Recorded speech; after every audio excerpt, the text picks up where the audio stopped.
Sono stata anch'io bambina di mio padre innamorato, da lui sbaglio sempre solo, la sua figlia sgangherata.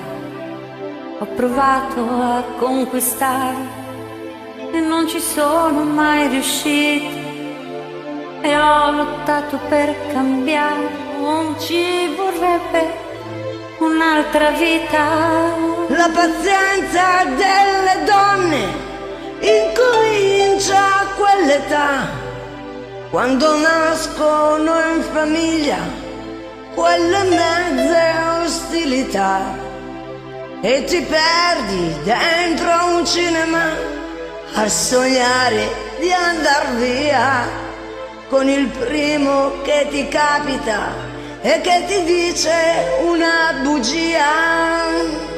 Gli uomini non cambiano, prima parlano d'amore, poi ti lasciano da sola. Gli uomini ti cambiano e tu piangi mille notti di perché.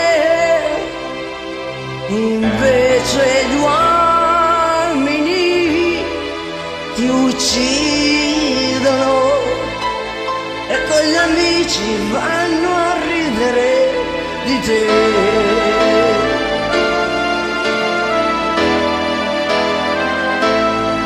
Di te.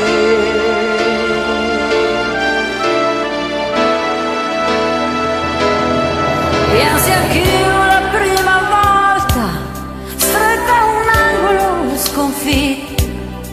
Lui faceva e non capiva perché stavo ferma e zitta. Ma ho scoperto con il tempo che diventando un po' più dura, che se l'uomo in gruppo è più cattivo, quando è solo ha più paura.